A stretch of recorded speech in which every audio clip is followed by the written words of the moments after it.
2021 കേരള ഹോട്ടലുകളുടെയും റെസ്റ്റോറൻറ്റുകളുടെയും നിലവാരവും ഭക്ഷണപാനീയങ്ങളുടെ ഗുണനിലവാരവും നിയന്ത്രണ bill Shri CH Kunhambu MLA notice നൽകിയത്. ശ്രീ CH കുഞ്ഞമ്പു 2024 ഫെബ്രുവരി 2 ഈ ബില്ലിൻ്റെ അവതരണ അനുമതിക്കുള്ള ഉപക്ഷേപം അവതരിപ്പിക്കുകയും ചർച്ച സാധിക്കാത്തതിനാൽ തുടർ ചർച്ചയ്ക്കായി മാറ്റിവെക്കുകയും ചെയ്തിരുന്നു. ചർച്ച പൂർത്തിയാകാത്തതിനാൽ ശ്രീ CH കുഞ്ഞമ്പു MLAക്ക് ചർച്ച തുടരാവുന്നതാണ്. 10 മിനിറ്റാണ് സമയം. സർ, നമ്മുടെ ഹോട്ടലുകളുടെയും റെസ്റ്റോറൻറ്റുകളുടെയും ഭക്ഷണത്തിൻ്റെ ഗുണനിലവാരവും വിലയും സംബന്ധിച്ച് ഒരു നിയന്ത്രണം വേണമെന്നതാണ് എൻ്റെ ബില്ല്. ഇത് വളരെ സുപ്രധാനമായൊരു ബില്ലാണ് സർ. കാരണം നമ്മളെല്ലാവരും നിത്യേന ഹോട്ടലിനെ ആശ്രയിക്കുന്നവരാണ്. നല്ല ഭക്ഷണം നാടിൻ്റെ അവകാശമാണ്. മാത്രമല്ല, ലോക ഭക്ഷ്യ സുരക്ഷാ ദിനം ജൂൺ മാസം 7 സർ. കഴിഞ്ഞ ജൂൺ 7 ലോക ഭക്ഷ്യ സുരക്ഷാ ദിനത്തിന് ഒരു ടാഗ്ലൈൻ അവർ പറയുകയുണ്ടായി. സേഫർ ഫുഡ് ബെറ്റർ ഹെൽത്ത് എന്നാണ് അവർ പ്രഖ്യാപിച്ചത്. പക്ഷേ ഇപ്പോൾ നമ്മൾ കഴിക്കുന്ന ഭക്ഷണം സേഫ് ആണോ? പ്രത്യേകിച്ച് ഹോട്ടലുകളിൽ നിന്ന് നമുക്ക് കിട്ടുന്ന ഭക്ഷണം സുരക്ഷിതമാണോ? ഇത് ഗൗരവമായി എടുക്കേണ്ടുന്നൊരു വിഷയമാണ്. ഭക്ഷ്യസുരക്ഷാ വകുപ്പ് സുരക്ഷിത ഭക്ഷണം നമുക്ക് ഉറപ്പുവരുത്തണം. അതിന് എന്തെല്ലാം കാര്യങ്ങൾ ചെയ്യണം?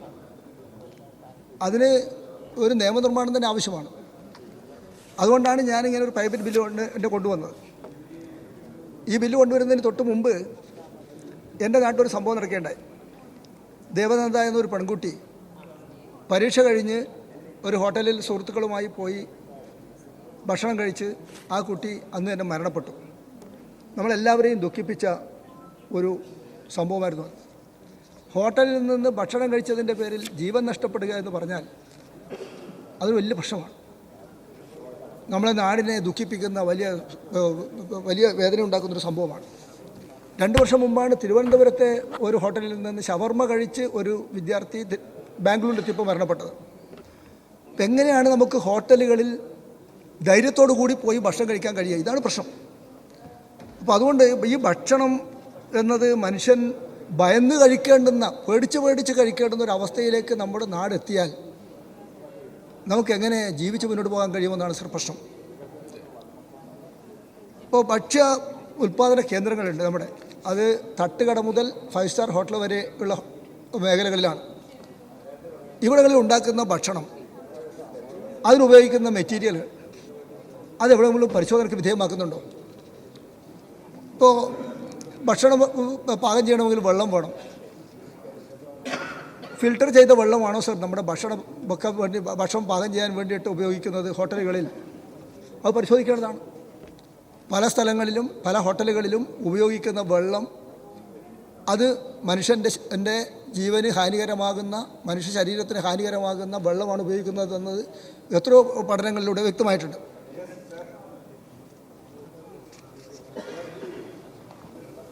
ഹോട്ടലുകളിൽ മാത്രമല്ല, ഇതിൻ്റെ കൂട്ടത്തിൽ ബേക്കറികളെ കൂടി ഉൾപ്പെടുത്തണ്ടേ? കാരണം ബേക്കറികളിൽ ഉണ്ടാക്കുന്ന പല സാധനങ്ങളിലും ഉപയോഗിക്കുന്ന രാസപദാർത്ഥങ്ങൾ വളരെ അപകടകരമാണ്. നിറത്തിനും മണത്തിനും രുചിക്കും വേണ്ടി ഉപയോഗിക്കുന്നത് എന്ന പ്രശ്നം നമ്മുടെ മുമ്പിലുണ്ട്. ഷവർമ്മ പോലുള്ള ഭക്ഷ്യസാധനങ്ങൾ ഹോട്ടലുകളിൽ മാത്രമല്ല, ഇതുപോലുള്ള ബേക്കറികളിലും ഉപയോഗിക്കുന്നുണ്ടെന്ന് കാണാം. അതോടൊപ്പം തന്നെ ഗുണനിലവാരം ഉറപ്പുവരുത്തുമ്പോൾ തന്നെ വില നിലവാരത്തിൻ്റെ കാര്യത്തിലും ഒരു നിയന്ത്രണം വേണ്ടേ? അങ്ങയുടെ അഭിപ്രായം എന്താണ്? സർ, ബഹുമാനപ്പെട്ട അംഗം ഇവിടെ സൂചിപ്പിച്ചത് ഏറ്റവും പ്രധാനപ്പെട്ട ഒരു ബില്ലാണ്. ഒന്ന് ഗുണനിലവാരവും അതുപോലെ തന്നെ വില നിയന്ത്രണവുമാണ്. പക്ഷെ നമുക്ക് ഉണ്ടാകുന്നൊരു പ്രതിസന്ധി, ഈ ബില്ലിനകത്ത് അദ്ദേഹം എങ്ങനെയാണ് അത് വിലയിരുത്തിയെന്ന് അറിയില്ല. വിവിധങ്ങളായിട്ടുള്ള തട്ടുകളായിട്ടാണ് വിവിധങ്ങളായിട്ടുള്ള ഹോട്ടലുകളെയും റെസ്റ്റോറൻറ്റുകളെയും ഒക്കെ ഐഡൻറ്റിഫൈ ചെയ്യുന്നത്. സ്റ്റാർ ഹോട്ടലുകളുണ്ട്, സ്റ്റാർ റേറ്റിംഗ് ഉണ്ട്, അവിടുത്തെ സൗകര്യങ്ങളുണ്ട്, ഇതെല്ലാം ഡിപ്പെൻഡഡ് ആണ്.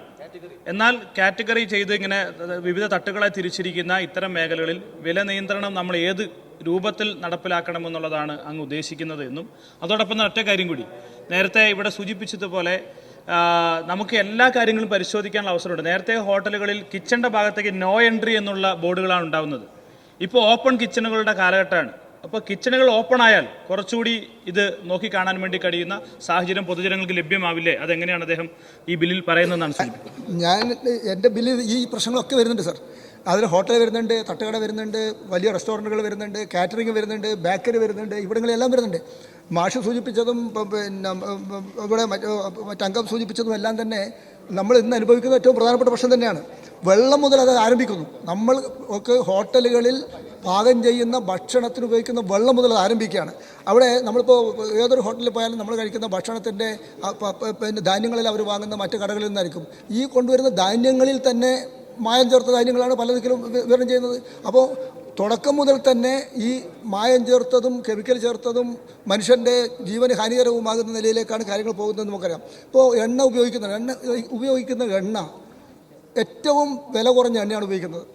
നാളികേര എണ്ണയാണെങ്കിൽ ഒറിജിനൽ എണ്ണയ്ക്ക് വില കൂടും, സൺഫ്ലവർ ആണെങ്കിൽ ഒറിജിനൽ എണ്ണയ്ക്ക് വില കൂടും. അപ്പോൾ ഏറ്റവും വില കുറഞ്ഞ മായം ചേർത്തതും അതുപോലെ തന്നെ കൃത്രിമവുമായ ഏതെങ്കിലും എണ്ണയാണ് നമ്മുടെ ഹോട്ടലുകൾ ഉപയോഗിക്കുന്നത് എന്ന കാര്യത്തിൽ ആർക്കും സംശയം ഉണ്ടാകാൻ സാധ്യതയില്ല. അപ്പോൾ അതും മനുഷ്യ ശരീരത്തിന് ഹാനികരമാകുന്നുണ്ട്. അതുപോലെ തന്നെ സ്പൈസസ്, ഇപ്പോൾ ചില്ലി ആയാലും ശരി, മറ്റേത് സ്പൈസസ് ആയാലും ശരി, ഇതെല്ലാം തന്നെ ഉപയോഗിക്കുന്നത് ശരിയായ രൂപത്തിലാണോ എന്ന് ഇങ്ങനെ നോക്കിയാൽ ഏതും നമുക്ക് ധൈര്യസമേതം പോയി ഭക്ഷണം കഴിക്കാൻ കഴിയാത്ത നിലയിലാണ്. മാത്രമല്ല ഭക്ഷണം കഴിച്ചിട്ടുണ്ടെങ്കിൽ രോഗിയാവും എന്ന നിലയിലേക്ക് കാര്യങ്ങൾ വരുന്നു. ഇപ്പോൾ ഏറ്റവും കൂടുതൽ ക്യാൻസർ രോഗം റിപ്പോർട്ട് ചെയ്യപ്പെട്ടുകൊണ്ടിരിക്കുന്ന ഒരു കാലമാണ് ഇത്. ഈ ഭക്ഷണത്തിൽ നിന്നാണ് വരുന്നത് എന്ന കാര്യം എല്ലാവർക്കും അറിയാമല്ലോ, ഡോക്ടർമാർക്കും അറിയാം, നമുക്ക് സമൂഹത്തിനും അറിയാം. അപ്പം അങ്ങനെ വരുമ്പോൾ ഈ ഹോട്ടലുകളിലെ ഭക്ഷണത്തിൻ്റെ ക്വാളിറ്റിയെ നിയന്ത്രിക്കുന്നതിന് എന്തെങ്കിലും ഒരു സംവിധാനം വേണ്ടേ? വിലയെക്കുറിച്ച് പറഞ്ഞു. ഒരേ നിലവാരമുള്ള ഭക്ഷണം വിവിധ വിലയാണ്. ഭക്ഷണം ഉണ്ടാക്കുന്നവരും അല്ലെങ്കിൽ ഉൽപ്പാദിപ്പിക്കുന്നവർ തന്നെയാണ് വിലയും നിശ്ചയിക്കുന്നത്. ആരാണോ ഭക്ഷണം ഉണ്ടാക്കുന്ന ഹോട്ടലുകാരൻ അവർ തന്നെ വില നിശ്ചയിക്കുന്നു. അപ്പോൾ അവർക്ക് തോന്നിയ പോലെയാണ് വില നിയന്ത്രണത്തിനൊരു സംവിധാനമില്ല. അപ്പോൾ വിലയും നിയന്ത്രിക്കണം, ഭക്ഷണത്തിൻ്റെ ക്വാളിറ്റിയും നിയന്ത്രിക്കണം. അതിൻ്റെ ഘടകങ്ങൾ, ഭക്ഷണ പദാർത്ഥങ്ങളിൽ ചേർക്കുന്ന ഘടകങ്ങളിൽ മാലിന്യങ്ങളും മായവും ഉണ്ടോ എന്ന് പരിശോധിക്കണം. ഇത് മനുഷ്യൻ കഴിക്കുന്നതിന് വേണ്ടിയാണ്, മനുഷ്യൻ്റെ ആരോഗ്യമാണ് ഇവിടെ പ്രശ്നം വന്നത്, പരിഗണിക്കണം. അതിനാവശ്യമായ കാര്യങ്ങൾ പിന്നെ ഒരു നിയമം ഉണ്ടായേ പറ്റൂ എന്നാണ് എൻ്റെ പക്ഷം. അതുപോലെ തന്നെ പച്ചക്കറി ഉപയോഗിക്കുന്നുണ്ട്, മാംസവും മത്സ്യവും ഉപയോഗിക്കുന്നുണ്ട്.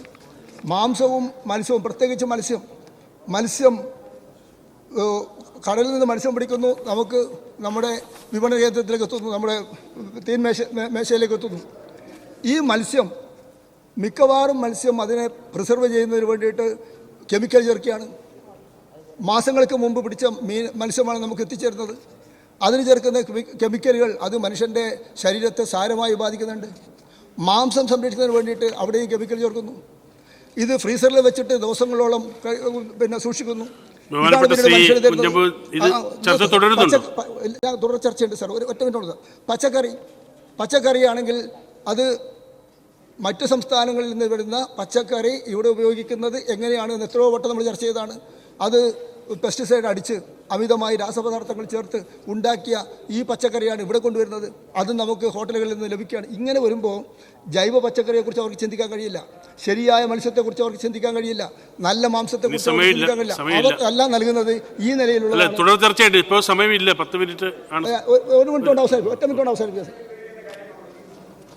ഇതര സംസ്ഥാനങ്ങളിൽ നിന്ന് വരുന്നതാണ്. പക്ഷേ അതിലൊരു പ്രശ്നമുള്ളത്, നമ്മളെ ഹോട്ടലുകളിലും ഈ കല്യാണ മണ്ഡപങ്ങളിലും പച്ചക്കറി ഒരുമിച്ച് മുറിച്ചിട്ടതിന് ശേഷമാണ് കഴുകുന്നത്. അപ്പോൾ ഈ പറഞ്ഞ വിഷാംശം ഇതിൻ്റെ ഉള്ളിലേക്ക് എത്തുന്നത് അങ്ങനെയാണ്. ഹോട്ടലുകൾ മാത്രമല്ല സാർ, ഇപ്പോൾ എൻ്റെ നാട്ടിൽ ഒരു ഒറ്റ സംഭവം കൂടി അവസാനിപ്പിക്കുക സാർ. ഇപ്പോൾ കഴിഞ്ഞ ഒരു മാസം മുമ്പ് എൻ്റെ നാട്ടിൽ വലിയൊരു പെരുങ്കളിയാട്ട് നടന്നു. 10,000-കണക്കിന് ആളുകൾ പങ്കെടുത്തു. അവിടെ എല്ലാവർക്കും ഭക്ഷണം നൽകി. അവിടെ നിന്ന് ഭക്ഷണം കഴിച്ച കുറേ ആളുകൾ ഹോസ്പിറ്റലായി, 100 ആളുകൾ ഭക്ഷ്യവിഷബാധയേറ്റു. അപ്പോൾ ഇങ്ങനെയുള്ള ഭക്ഷ്യ ഉൽപ്പാദന കേന്ദ്രങ്ങളിലെല്ലാം തന്നെ വലിയ പ്രശ്നങ്ങളുണ്ട്. അതുകൊണ്ട് ഈ ഒരു ബില്ല് അത്യാവശ്യമാണ്. തുടർ ചർച്ചയ്ക്ക് വേണ്ടി ഞാനത് മാറ്റിവെച്ചു.